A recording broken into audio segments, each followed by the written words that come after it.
Alright guys, workout 20.4 is landed and we're going to talk about the tips and tricks and strategy in this video. So let's get stuck straight into it.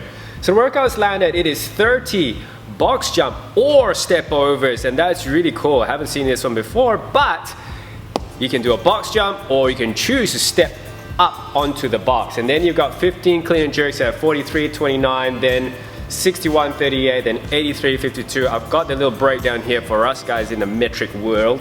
And then we go into 30 pistols, clean and jerks, 10 reps at 102.65, then 5 reps at 124.79, and also 5 reps at 142.93. Great workout. It's going for 20 minutes. And here's one of the warm-up strategies that I like you to incorporate so that it will prepare you very nicely. So first up, you got 20 calf raises or tiptoes. Get onto your calf raises and start warming up your Achilles and also your gastrocs as well. There's going to be a lot of jumping, which is going to be important. Make sure those hamstrings and the Achilles is nice and warm.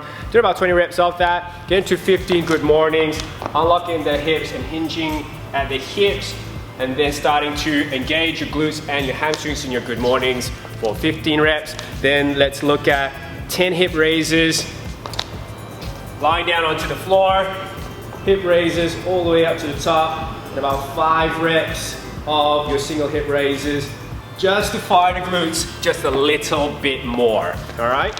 Then we're gonna look at your pistol balance as well. Do about 10 reps of those pistol balances as well. So come full squat down to the bottom, grab that toe, and then swap that over. And that's gonna help you to maintain that balance at the bottom. If your ankles are still feeling a little bit tight, you want to also look at some mobility duck walks as well, some loaded ankle stretches with some weight on your thighs. Get some stretches in through your ankles so that you will be in a better position for those pistols. Now, this workout here, you've got box jumps and also step ups, which are really cool. You can look at a couple of options here for your strategy. You can do a rebound type box jump, which will be just dropping from the top back up to the top, rebound, yeah. Or you can do a step up version of it. Take that step up, swap it over. Doesn't say if you have to alternate it up, but you have to do that for the pistols. You can also look at one of those drop down ones from the top. Step up and drop down. Couple options there for you to work on with your step ups or your box jumps. Now, again, you can choose which one you'd like to use there. For me personally, I would go into the jump version of it, because for me, if I'm going to be on a 24-inch box, I've got little legs, so it's going to work my legs a little bit more as opposed to the jump. But I like to see where I'm actually going to start tiring out. And if I'm starting to feel a little bit gassed, I'm going to pull back a little bit more and start using that step up, which is really cool. You actually have the option of using both. Pace it out at the start if you know that you're going to get quite deep into this workout. Or if you know that you're going to get quite heavy into the workout, you don't want to be going too hot out at the start, because that's just going to burn you throughout. This is a long workout that gets really heavy really quickly. So pace it out at the start and then try different options of your box jumps and your step ups so that you save yourself as you get into the later rounds. Next up, tips on the pistols. Always do that pre-WOD mode. Make sure that your ankles are very nice and warmed up. Do your pistol balances and all your ankle mobility exercises so that you're going to be mobile for those pistols. Preferably if you have all Olympic shoes, wear those as well. That gives you a little bit more of a lift in your ankles.